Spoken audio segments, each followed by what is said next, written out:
Podcast Network. The light shines brightest on our indie podcasts. Warning. The following podcast may occasionally contain strong language and material that is not suitable for all ages. If you are easily offended, it is highly advised that you turn back now. However, if you're a degenerate, welcome, brethren. You've found your home.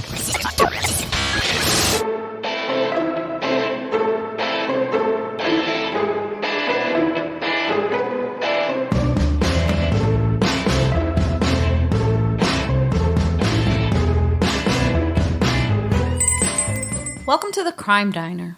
We're a New Jersey podcast, and on the menu, we have a variety of true crime, cults, mysteries, historical hilarities, and sometimes victim stories. We do this within a Dinner with Friends theme. I am Nydia. I'm Dana. I'm Cindy. Last week, I told you the story of the Somerton man, and we discussed the updates that came about because of DNA and all the possible theories. And while we still don't know all of the answers, it is interesting to have some of the facts finally.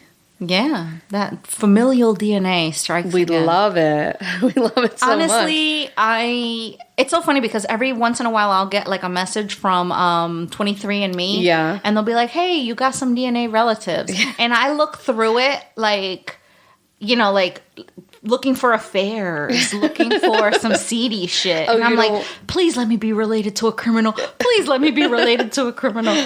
Because I just want to put people away. Yeah. So that means you don't look at it like when listeners message us and you totally freak out. You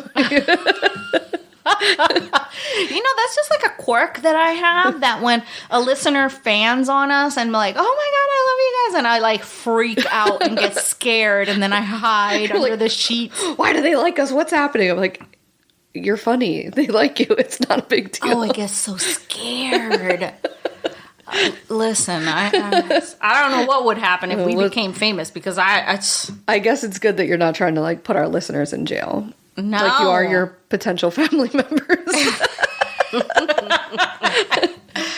That's where my loyalty lies. I see. This week, I'm going to tell you a story that I heard on an episode of Dateline, and it just struck me because, you know, a lot of episodes of Dateline is just neither here nor there. They're always the husband that did it. It's always, you know, like it's never like too much of a surprise with Dateline, you know? But this one kind of left me with a question. Okay. And so I was interested in it because of the way that it ends. Have you ever been in a relationship where Never. you've loved too much? Literally every relationship I'm in from start to finish. And like literally have lost your mind when the relationship has gone sour. Can we do a different story? I don't want to know this. I don't want to do this story. I found this extremely relatable. Oh, fuck. And I'm triggered. Yeah, you're going to be triggered. Great. But first, the food. Let us pray. Bless us, O patrons, for these thy gifts, which we are about to receive from thy donations through Patreon every month, under the power of the V Podcast. Cult. Ooh, what is it? They look like little cutlets. Oh, that smells so and fucking like good. soup of some sort. This is actually a pork goulash. Oh my god. Polish pork goulash. Oh. And Polish potato pancakes. Oh, get the fuck out of here. Yes. Oh my goodness. Yes. So, what's a potato? So is it like a latke, like a Jewish food, or? Very similar to a latke. Okay, all right. Oh my God, is there anything a potato can't do? No, simply no. The answer is no. No. Next question. Oh my God. They do it all. Oh, they smell so good. Can we have it? Sure. I'm gonna fucking kill you.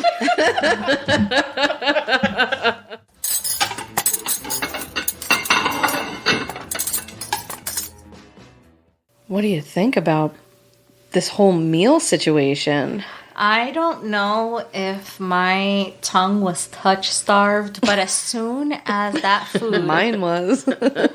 hit my taste buds, I was like, All right, enough. Don't start your shit. that shit was good as fuck. The little pieces of pork just crumbled under the fork. It was like sand art. my tongue. Like moon sand. It just all fell just like, apart. It was so tasty. oh my God, so tasty, so flavorful. This bitch literally only brought 4 fucking potato pancakes, which honestly, like, go fuck yourself. Like, I mean, the fuck. I'm like, hold my plate out, like, can I have some more? And she was like, nah, bitch. I'm like, what the fuck? So what you should know is that there are 2 European markets. One's a Polish market, very close to you. So if you want some more, you can feel free to go and hunt them. Oh, so you didn't make this? Not the potato pancakes, because that takes... I'm sorry, wait. Did this bitch not say how difficult it was to make potato pancakes? She sure as fuck did. So, like, Absolutely. Like, she made them? Like, that's what she said. No. I didn't say credit. I only bought 4 because they're so difficult. I only brought 4 because they're so difficult to make. No. What I said was they're very difficult to make. Look up the recipe, and that's what I told y'all. And you're a shady bitch. It's not only you buy the food, you have your wife make the food. Why are you here? What is your point? That pork that y'all loved. It was fine. It was fine. Dana took a whole heaping other spoonful and devoured it. That was made with love from me. I left work early to make that. I'm calling your boss. but that But the potato pancakes are not super difficult to make. They just time consuming. And we record on a Friday, and I work, bitch. I work. I thought you called out of work. I did not call out. I left work early. Whatever. All right, whatever. They were good. It's fine. Know. yeah, but I mean, who do we gotta call for these fucking potato pancakes? Could we at least have 6, bitch? Like, what the package only had 6 and they only had 1. And it's because it's like 2. When you walk into the store, Danny said she went in for me. It's I'm done, Danny, bro. the wife. I gotta put that bitch on a fucking payroll. Again, I am working when the store is open, so she went for me. And it is 2 Polish, thick, accented women that are making these things. And she's like, I only have 1 package. And that's what Danny brought home. Well, I also got homemade pierogies, and I can't wait to have them. I did not bring them over here. Stop changing the subject. How do you say useless in Polish? Don't teach this woman that. We're gonna have to look that up. I have to, yes. Bezużyteczny. Oh yeah, it's not gonna happen. Bezużyteczny. Exactly, that's right. Pretty good. She's useless. She's useless. Then I'll take back dessert. Oh, wait.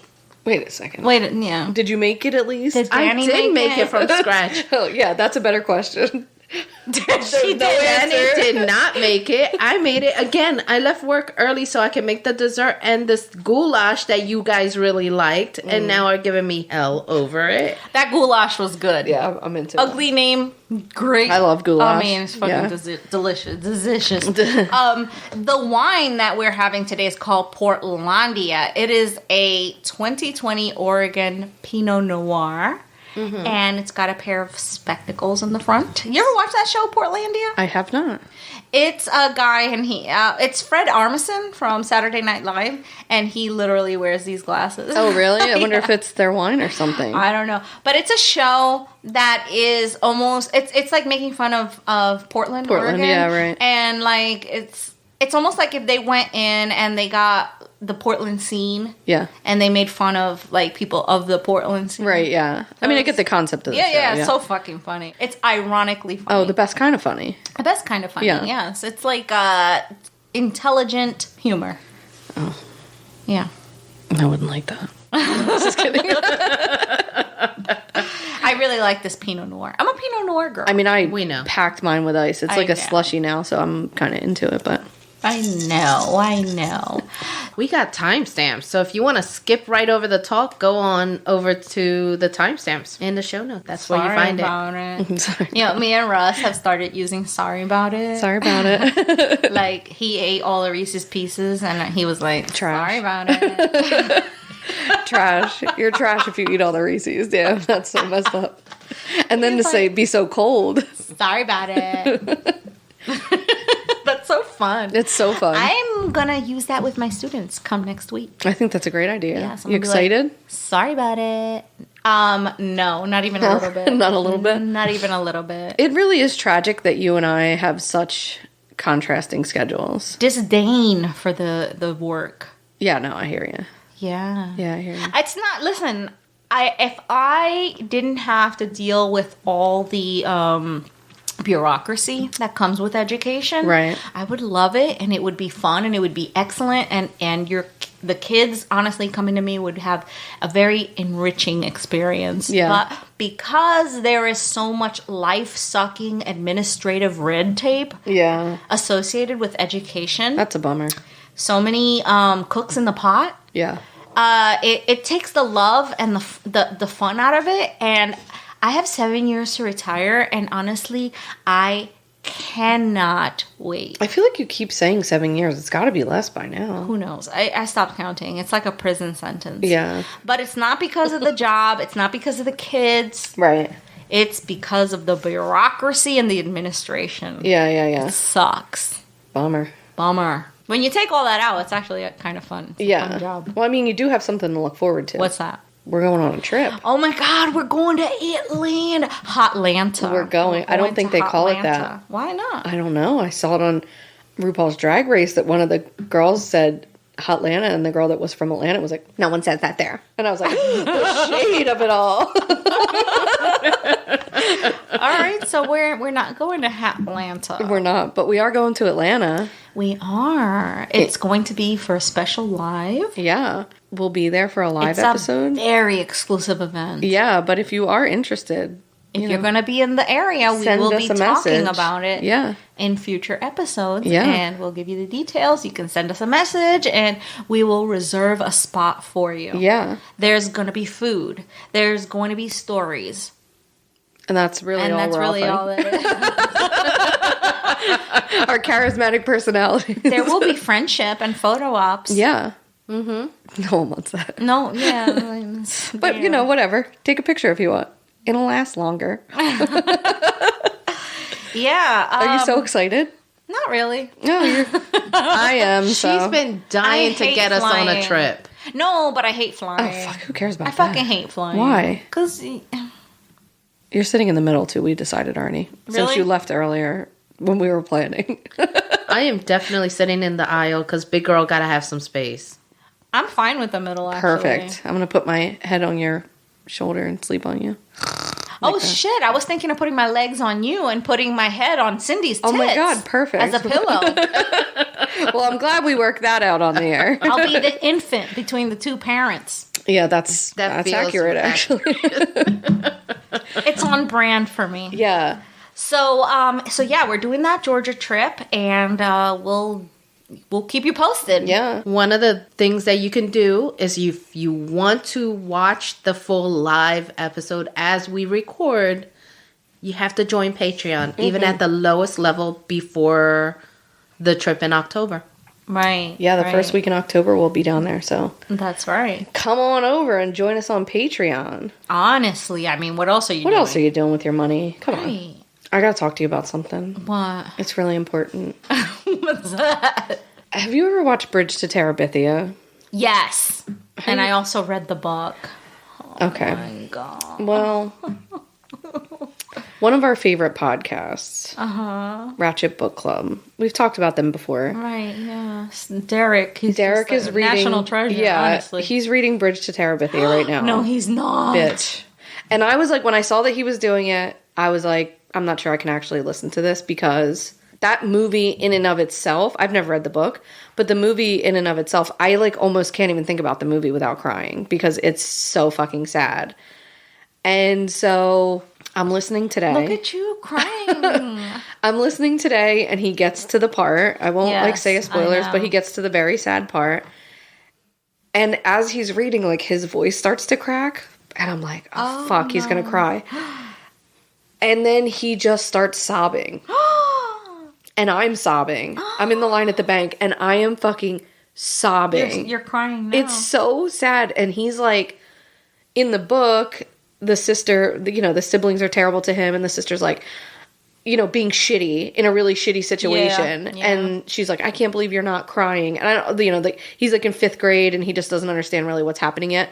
And Derek just like does what Derek does, where like sometimes he'll go off into like rants about what he's thinking, what's happening in the book. Yeah. And he's like, he's a boy and he doesn't understand. And Derek is sobbing and he's like, and we like train boys not to cry and not to have emotions, and it's like been this ripple effect like through generations. Oh my God, I have to listen to it. It's so good. It's so good.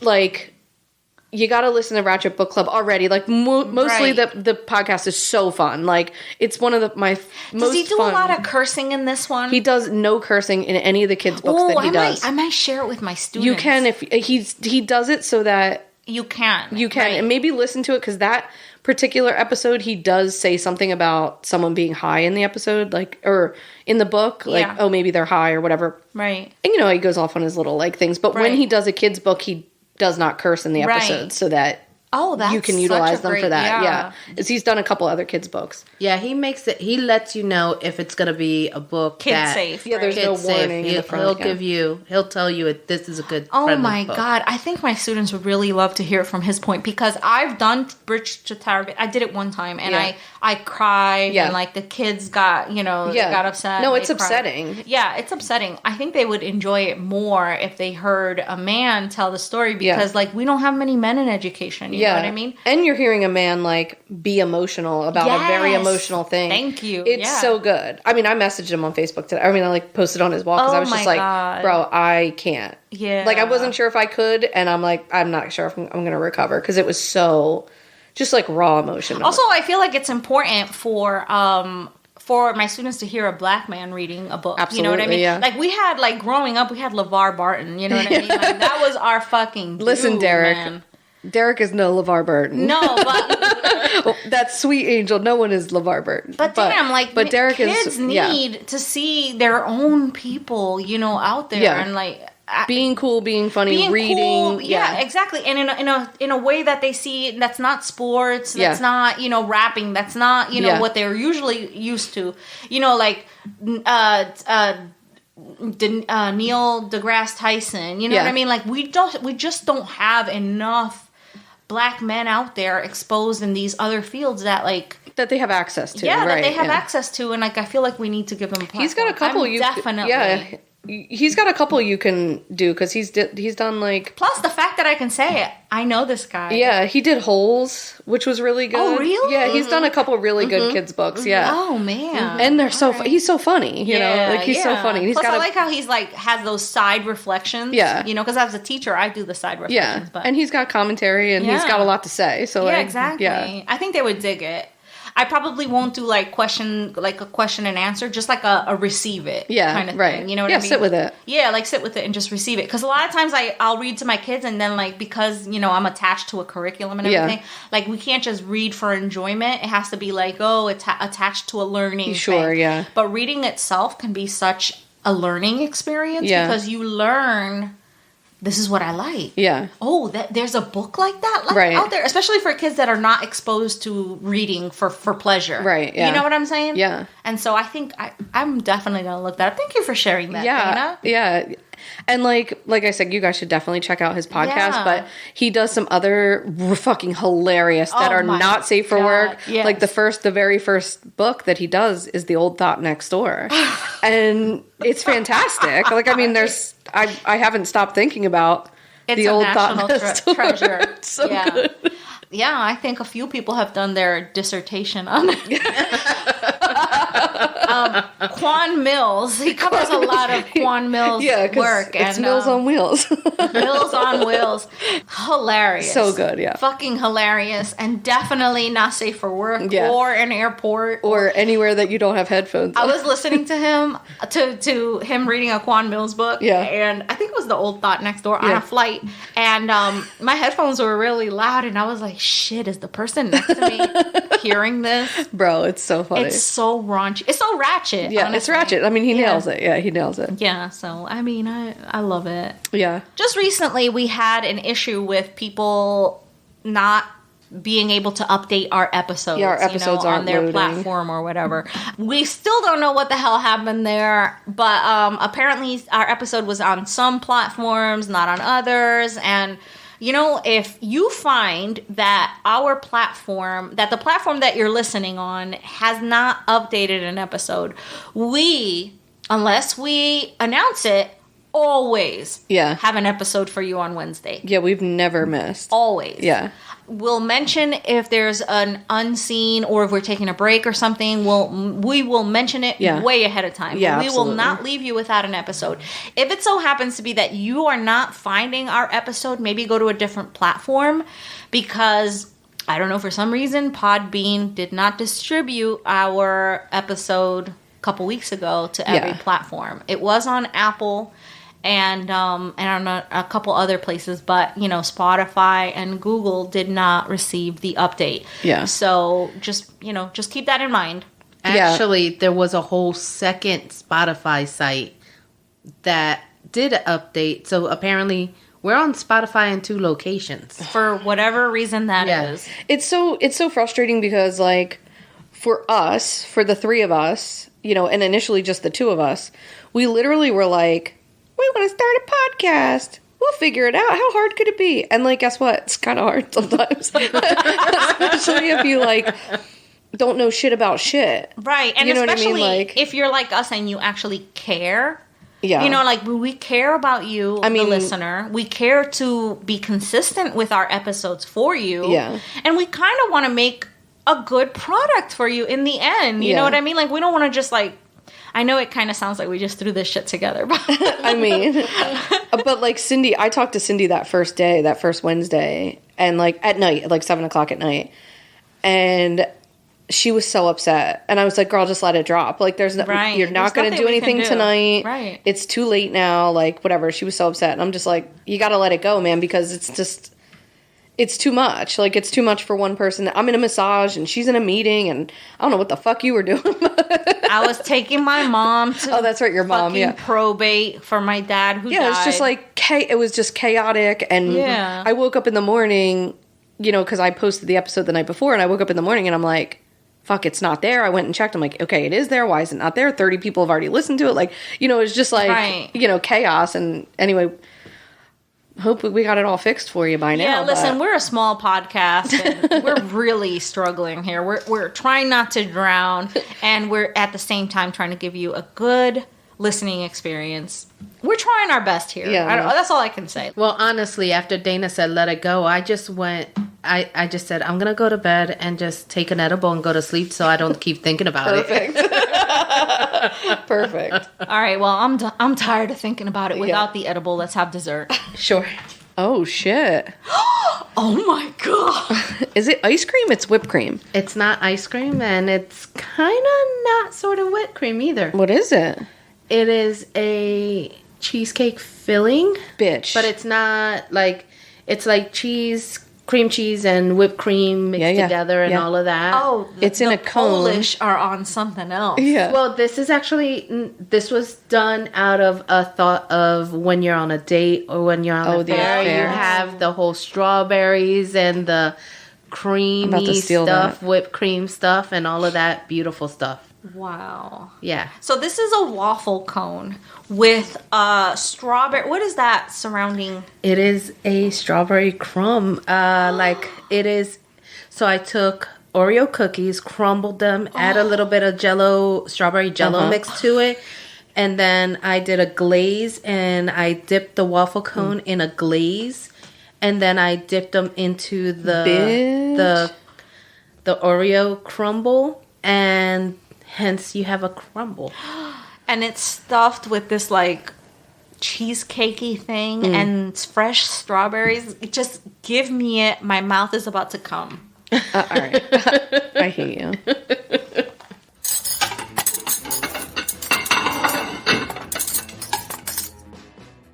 That dessert. It is top 3, top 5, top 3. I'm going to say top 3. I'm going to go out on a limb and say top 3. I think it's a solid top 3. This is what insane. Tops it, honestly? Pavlova last week. That pavlova was good. That's a tough call. No, this beats the Pablo. I don't know, man. I don't know. That was good, yeah, too. That was fucking good as hell. That was good, too. This, This is top 3, though. I could.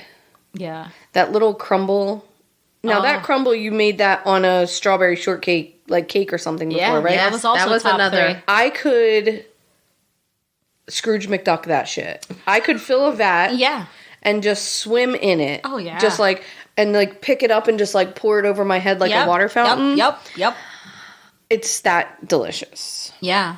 The strawberry one, the strawberry crumble thing, or the chocolate crumble thing. Yeah. Yes, definitely. That eclair situation. I would replace my blood with it. I mean, like, I don't like to be sticky, and I would be sticky for that. I'd be sticky for that. I'd be sticky for that. So, certainly. It was a waffle cone. It was cheesecake stuffing. It was a waffle cone wrapped in that crumble, that strawberry, like a strawberry eclair crumble, and fresh strawberries. What more could you want from a dessert, honestly? Yeah, I mean, I couldn't it's the think epitome. of a more beautiful thing. No. And I ate 2. And, You did eat 2. Then how's your sugar doing? If my doctor is listening, shush. No, you're not. Cover your ears. You didn't hear a thing. That's right. Her sugar's doing great. Last week she ate 3 pavlovas. That's right. I mean, I loved it. I could eat another one, and I may. I don't know if there's enough cream cheesy stuff, but I mean, there is. We're gonna have to. We're gonna find out. We're gonna have to tussle. Yeah, we might have to tussle. Yeah. So, I'm ready to tell a story. If you're ready to listen, I'm ready to listen. Yeah.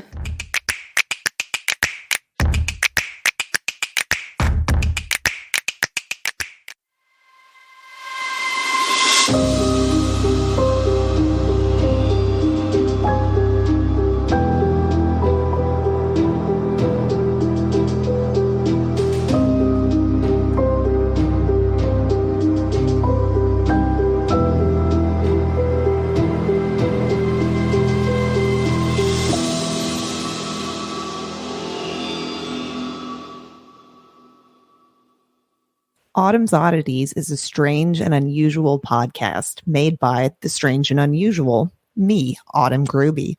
Each week, I'll be taking you through some of the creepiest cases true crime has to offer.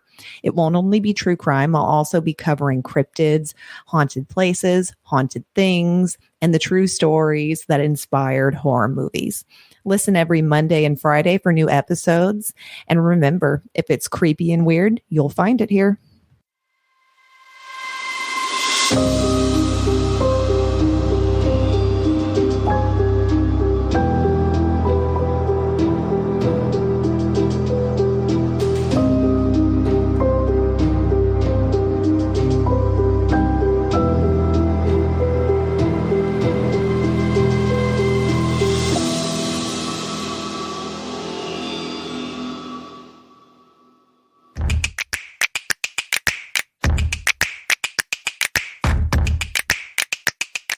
I got my story straight out of Dateline. This was an episode of Dateline. If you'd like to listen to a more refined and even watch it, it is Dateline. The episode is called In the Bedroom. Mm-hmm. And this intrigued me because of the possible... it was left open-ended for me. Okay. And I fucking hate that. It might be open-ended for you. So let's talk about it in the end. Okay? We'll work through it. We'll work through it. All right, let's go. So Ahwatukee is a small, tightly knit community, a suburb within a larger city south of Phoenix. If I had a raspy, low voice, it would sound like Dateline. Yeah. Slow it down a little bit. Ahwatukee, a small, tightly knit community, a suburb within a larger city south of Phoenix. I fucking love that. Yeah. Hell yeah. It's a wealthy Tell oasis. me about it. Tell me about the city in Phoenix. Dana's got soap. She's rubbing soap on herself. It's a wealthy oasis that is geographically set apart from the rest of the city.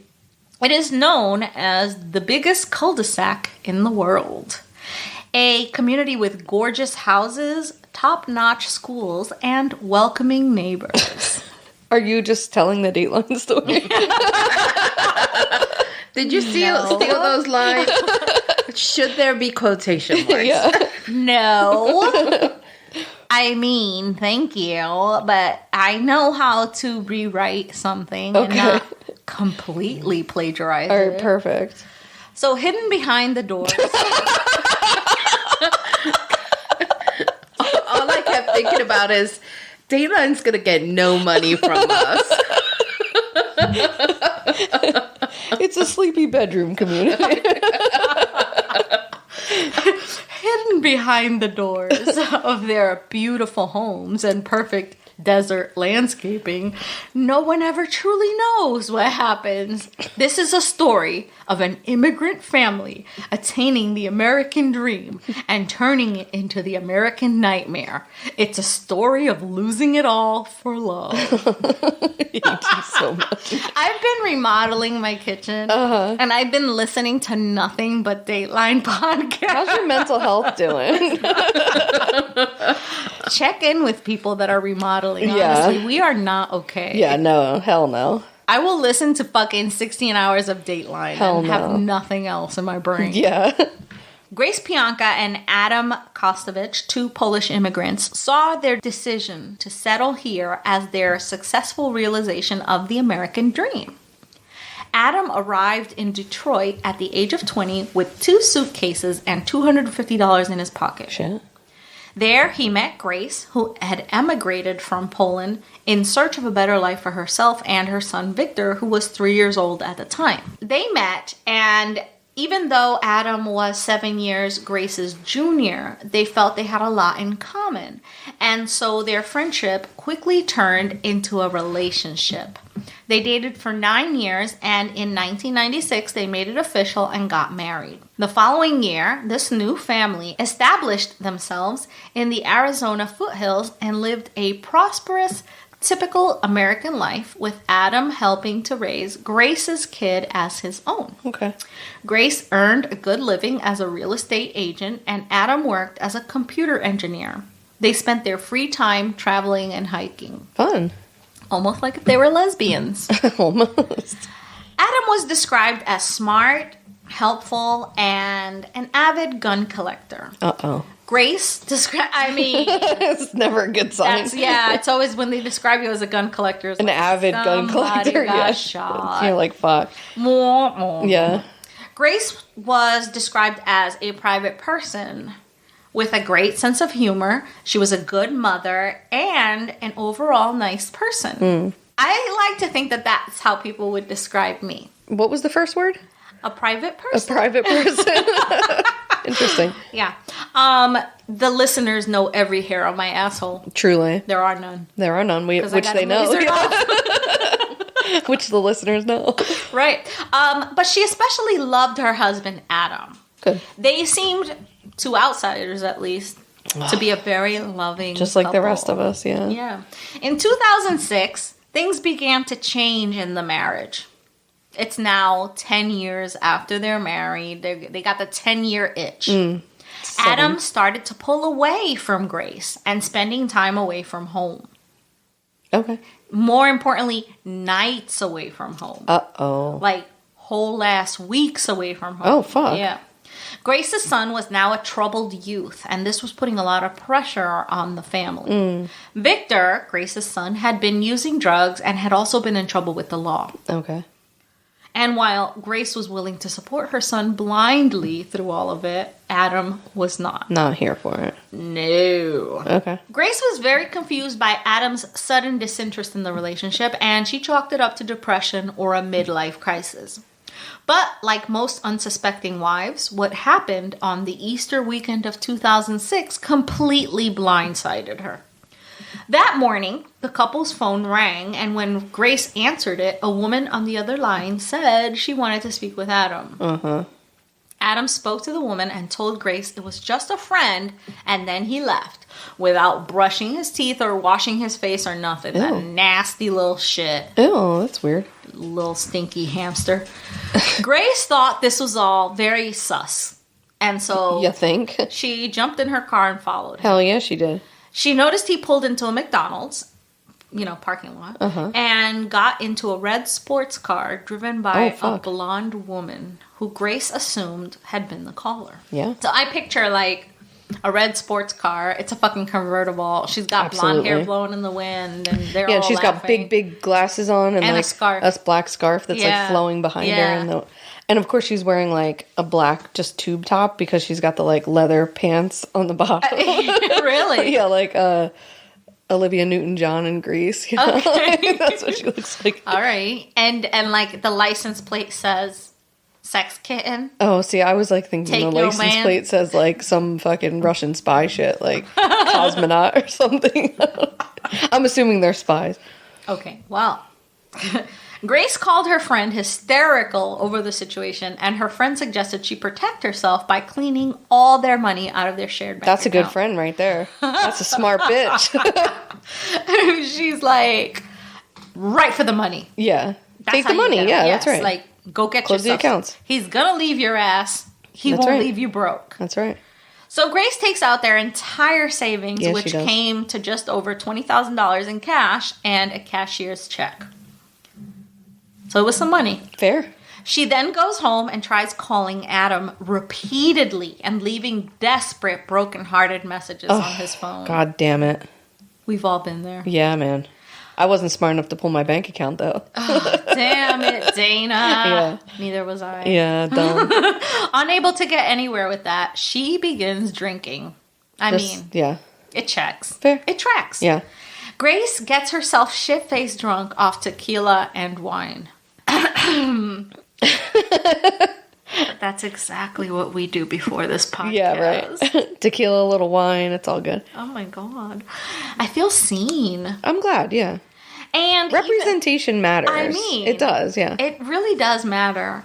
And even though her friend is at their house trying to reason with her, she's just too intoxicated and heartbroken to be reasoned with. Yeah. Adam returns around 7 p.m. and Grace's friend leaves so that they can sort things out. Uh-oh. Things began with the morning phone call, and they end with an evening phone call to 911. Oh, fuck. So, the phone call is made, and detectives arrive. And they find Adam Kostewicz dead in his bedroom from gunshot wounds. He was only 41. Okay. Police immediately called it a crime of passion. Yeah? They claimed it had started and ended in the master bedroom. The clues they had were many. For one, the nightstand drawer was thrown open and dangling, suggesting that somebody had gone in there and gotten something out in a hurry. There were multiple bullet holes in the bedroom wall, and the pattern was that they started high and they traveled towards the door lower as if Adam was trying to run out the bedroom and towards the open door and was then struck. So can you picture it in your mind? Absolutely, yeah. Adam's wife, Grace, was nowhere to be found. But there was another woman on the scene who seemed to know an awful lot about what was going on. Uh-oh. The woman who discovered the scene and called 911 was Virginia McIntyre. She also goes by Jen or Jenny. She had quite a story to tell. She was questioned by detectives the night of Adam's murder. Jen told the detectives that she had met Adam on a website for married people looking to have affairs. You don't love that. She and Adam had been spending some time away from their spouses in local hotels. And on that particular Saturday, when Adam died, they'd decided they were both leaving their spouses for good. Yeah. According to Jen, Adam had tried to leave his wife Grace before, but she had threatened suicide when he tried to leave her. So this time he was leaving and he wasn't going back. She told detectives she had called Adam's home early in the morning and he'd met up with her at this McDonald's parking lot. You know, like... Yeah, like she saw. Yeah. They had spent the day together, and the plan was that Adam would go home to grab his clothes at about 6:30 p.m., and he'd meet her back at the hotel. Jen then met her husband, Bob, for dinner at 7:15 at an In-N-Out Burger restaurant. to break the news to him as well, but she ultimately felt too guilty to do it. Oh, shit. So she went back to the hotel to wait for Adam, but the time kept passing and he was a no-show. And she was calling him too, he wasn't answering. Yeah. So around 9 p.m., she started to worry about Adam because she had been calling him all day and he wasn't picking up. She also mentioned to the police that Adam kept a .38 revolver in his nightstand drawer. Why does she know this? Right. Well, he was a collector, and why does she know what kind of gun is in what drawer in their home? Exactly. The right? fuck? Right? At 9:30, she decided to Look, call you got the me police. feeling mad about the fucking wife that killed the husband. You're gonna get more mad. All right. At 9:30, she decides to call the police. She tells him her boyfriend went to his ex's house to pick up his clothes, and he isn't back, and she's scared to death. But the police didn't take this phone call very seriously. Yeah. If you go online and you look up the 911 calls, they're kind of funny. She calls, right, and she says, my boyfriend went to his ex's house to pick up some clothes, and he's not picking up, and, like, honestly, I'm scared to death. And so the recording is still playing, and the one 911 operator calls the dispatcher, and she's like, hey, I got this lady on the line, and she says that her boyfriend is at his wife's house picking up the clothes, and he's not answering his phone, and he's not coming out. And the other lady was like, oops, and they're laughing. Because you're like, crazy. But, I mean, she wasn't wrong. Right, no, still. she wasn't wrong. But they're like, bitch, he's staying with his fucking wife. Yeah, right. You know, that's what they're thinking. Yeah. That wasn't the case, but that's what they're thinking. Yeah. But then all they're both warranted, they're both laughing and everything, and I'm just like, ooh, that's unprofessional. But also very, Yeah, human nature. Yeah. Absolutely. So, when the operator told Jen they couldn't do anything, she took it upon herself to drive to the house and check in on him. That's a ballsy bitch, man. That is a bitch that wants her man. That's yours. At around 10 p.m., she looked in through a back window and she made a grisly discovery. Oh, I wish a bitch would show up at my house. Oh, God, bro. Jesus. This is a lot. Jen told detectives she believed Grace had shot Adam. Okay, fair. She calls 911. Yeah. She seemed to know exactly how it all went down. So she calls 911 as she's running away from the scene. Oh, fuck. Right. She's running away from the scene? Yeah, as she's running away from the scene. Okay. She describes that he's laying on the ground and that his face is black. Oh. Yeah. She tells detectives about their affair and their plans to run away together. And detectives had found some webcam videos that backed up her story, so they believed her 100%. Okay. Still, they needed Grace's side of the story because they had no idea where she was. Oh, okay. Yeah. So they looked for her, and sometime the next morning, they found her about 120 miles from home, parked in a baseball field, passed out across the front seats of her car from an apparent suicide attempt. Oh, fuck. They found her with an empty bottle of aspirin, the money that she had taken out of the bank, and a .38 caliber slug in her purse. A slug? Yeah. The cartridge or whatever. Like the bullet? The bullet cartridge. Okay. The bullet casing? Yeah, I don't know. I don't know what a slug is. Like a slug to me seems like after you shoot the gun and it's like the piece that's left over, but I don't know. I'm going to look it up. The casing is usually what's left over. Right, but I think that's like... Maybe. It's like slang, you know? Sure. Okay, so it's this, the bullet casing. Right. I know what I'm talking about. Look at you. I know gun stuff. You know gun stuff. I know criminals. You know gun stuff like you know butt stuff. Get out of here. Pretty well, then. All right. Yep. So that's incriminating as hell, It's right? awful incriminating. Conveniently incriminating. Right. So Grace's story was that there was some yelling, when he came home. Yeah. And pushing and hitting. And you know what? That's not far-fetched, right? Because if you find out your husband's been cheating on you, sure, there's going to be some pushing and hitting. There could be. And definitely, at the very least, the mins is yelling. Bare mins. And that she drove off, and she left him on the porch, and she drove off, and, with a bottle of aspirin because she felt hopeless, and she refused to admit that she shot him. Yeah. So at no point did she say that she shot him or had any acknowledgement of shooting him. Okay. All right. So police believe she found out about the affair, spent the day drinking, and then shot him as he tried to leave her. Uh-huh. Then after realizing what she had done, she tried to die by suicide. Right. So they arrested her for second-degree murder, right? Okay. And you would think it would be easy to try something like this Open in and court, shut, right? yeah. If it looks like a duck, quacks like a duck, it's a duck, right? But they had no gun, no DNA evidence, no witness who saw Grace shoot her husband directly, per se. Yeah.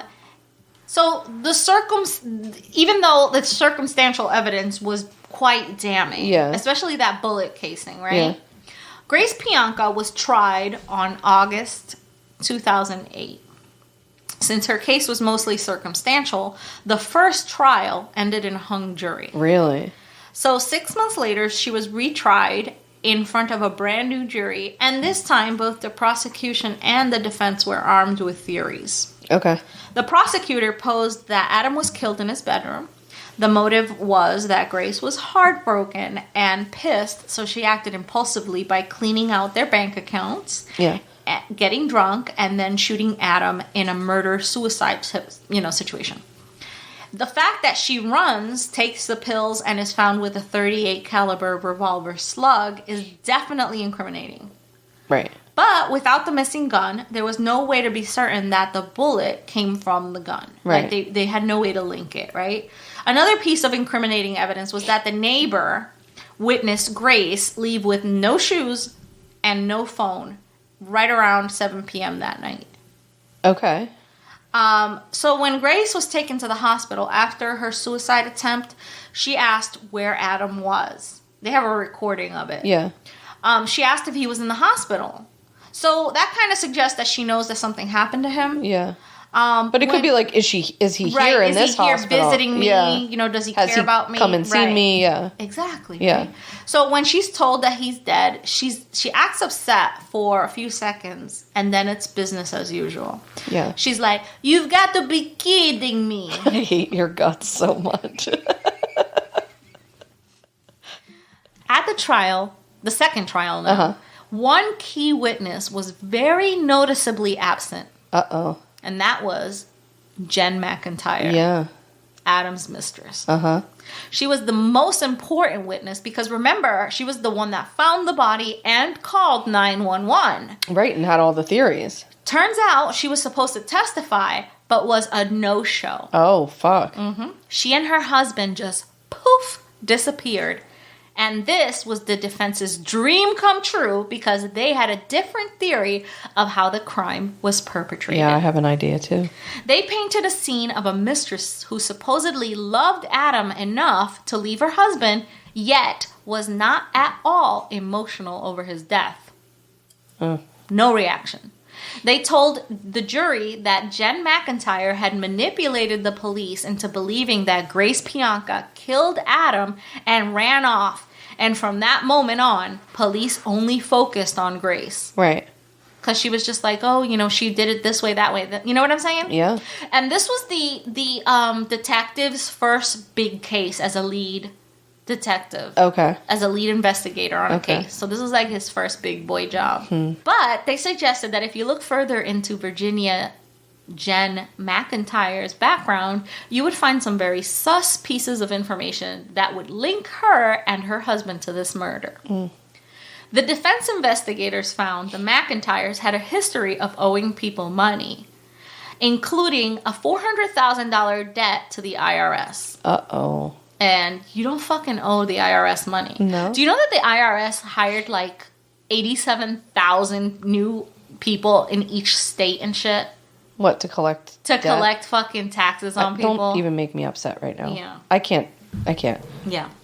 Anyway, their business dealings were of a highly shady nature. It also turned out that throughout the whole time Jen had been planning to run off with Adam, her supposed love, right? She was still talking to other married men on that site and even updated herself, like her profile, the day that he was killed. Shit. Right. So if she was planning on starting a life with him, what was that all about? Yeah. Right?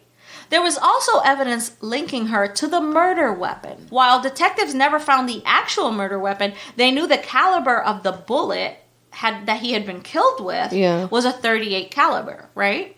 And yes, Grace was found with that caliber of slug in her purse, but in the messages between Jen and Adam, there was a question from Jen to Adam asking him what caliber gun he had, and she was complaining about her own gun's kickback. Adam suggested she use a .38 special ammo in her .357 Magnum to reduce the recoil.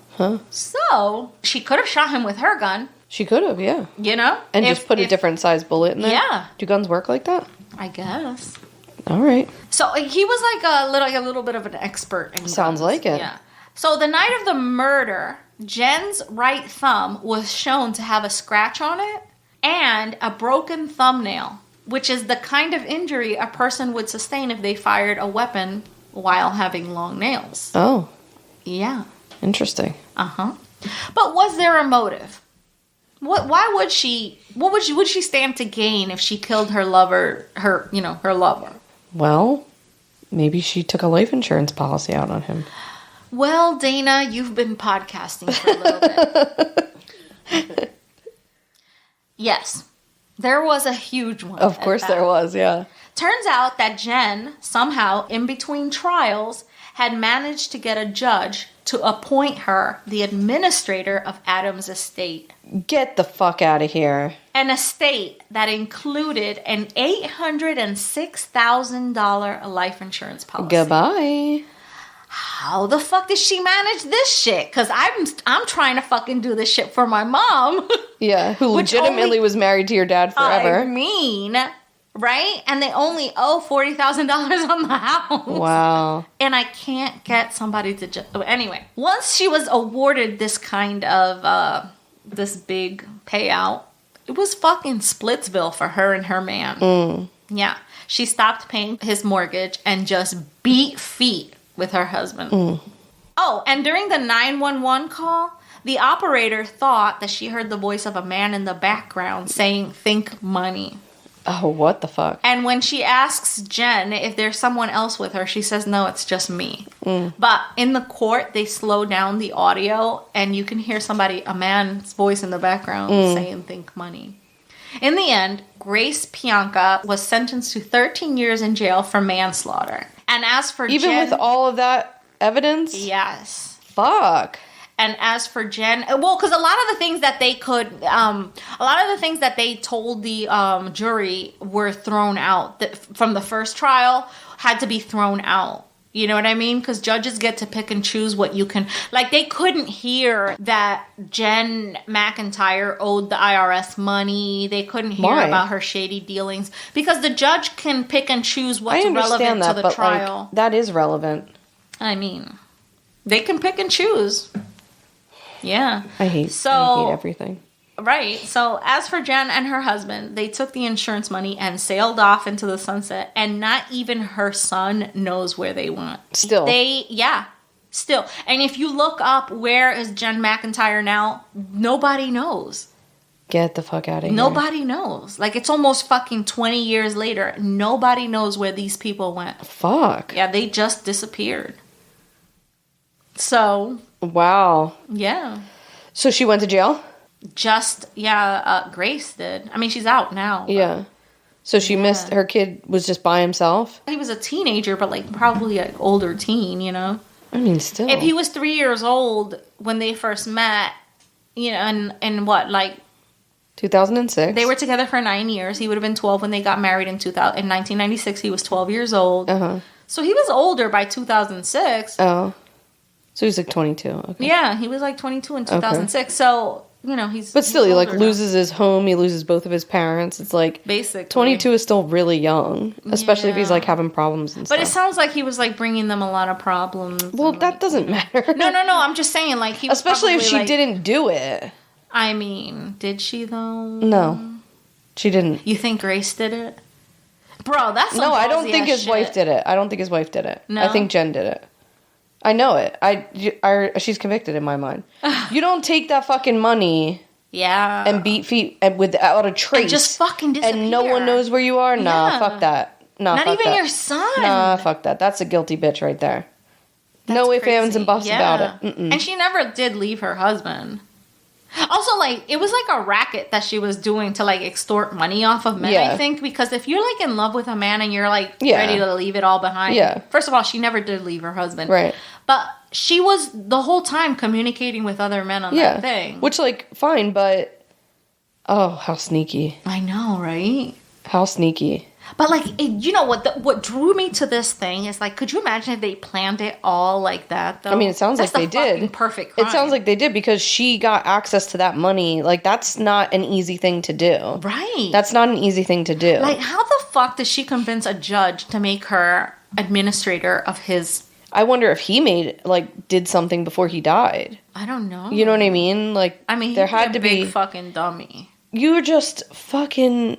No, They just don't give anyone right, like executor of someone's estate or will right? or whatever. Not when there's next of kin. Like, not when he has a kid that like right. he's been raising. Like, the fuck, no. Exactly, right? Because he had the 22-year-old. Well, it was his stepson, but still. But still, with his mom in jail, I right. would think It would have gone to went the wife, right. And then with his mom in jail, it would have gone to the son. And not only even if the mom hadn't been convicted yet, so like it still was her house, her things, her whatever. Like, bro, you know what I'm saying? Like, that's still you're innocent until proven guilty.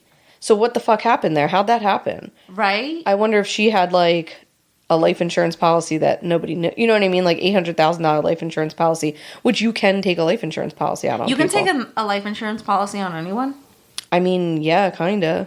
Really? Kinda. Like, if you have a reason to, like, you and I could have life insurance policies out on each other for like the podcast. You heard Nydia's voice. I did. Well, Definitely show question in the sense of here's my thinking. how many people is she gonna about to put in life insurance on? I mean, Okay, yeah. We better watch our bets. Here's my thinking. Dana has a lot of risky behaviors. She goes into the I'm woods. uninsurable. Are you? No, I don't You hoe. She goes into the woods with strangers. They're not strangers. They're girls you just met on Tinder. We're soulmates. I don't know why you're saying that. Instantly soulmates. Okay. Feels very lesbian. Many of her, though. soulmates out there. I mean. Little bits of my soul, like little horcruxes all across it. Okay. So yeah. Emphasis on the whore. That's my story. Wow. Yeah. Right? It was I like, hate that. Damn, I don't know what to think. I do. You think Jen did it?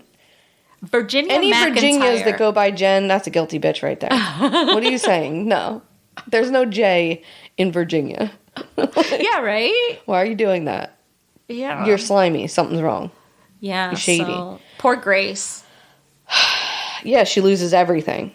Yeah. She loses every single thing. Yeah. And she was getting cheated on. Like, come on, bro. Fucking. Fuck off. What was it? What was the website? Ashley Madison? It was, right? Probably. Ashley Madison. Probably. Fucking Ashley Madison. Well, that's it for us. That's all I got. I don't like it. I'm sorry. I don't like it at all. I'm sorry you don't. I guess we'll see you next week. Let's hope so. In the meantime, you can subscribe so you don't miss out. I mean, honestly, why would you want to miss out? We're delightful. Yeah. Listen to us. Yeah, I mean, Come on. it's the best of the best. Yeah. Really. We have merch. You can go spend some money there. Yeah. We have Patreon, which honestly, it's not really spending money. It's an investment. It's an investment in your entertainment. Yeah. Don't you want your ears to have a life? Thank you. You could buy us a coffee on Buy Me a Coffee. And that's in the link in the show notes. That's right. You can do something for free. You can write a review and share this podcast with someone. Here's an example of a review. What more could you ask for? We get that a lot. What more could you ask for? I love this podcast. It involves food and a good time. The hosts do an amazing job in their research while keeping you hooked. It's like having dinner with my friends. I just wish I could actually taste the yummy food with them. Sorry about it. Oh, sorry about it. Here's another one. Love these ladies! ! Love these ladies. Great show. I enjoy their storytelling and the food. All caps. If you don't follow them on social media yet, do it. The food looks amazing. And when they talk about it, always makes me hungry. Something just hit me like a ton of bricks. What? I think Cindy's writing all these podcasts about the food. Cindy's like, the food looks so good. Cindy's the funniest one on the show. What stories? The food makes me so hungry. Fuck those stories. No one cares about true crime. The food is the best. Yeah. Damn it. I think she's bamboozling us. Yeah. There is another one about the food. Oh, fuck. How convenient. Yeah. Mm-hmm. Sure. It's the food they come for. That's right. So, listen, if you're here for the food, honestly, the podcast isn't doing much for you. But where you're getting the food porn is actually on the social media. That's right. And you can connect with us on TikTok. I was going to say Amazon, YouTube, Facebook, Instagram, Twitter, all of those things. Check you out next week. And remember, do not get taken to that second location. Be good or be good at hiding the body. Bye. Bye. Are you okay? Jesus Christ. You're so fucking loud. You're disgusting and I hate you both.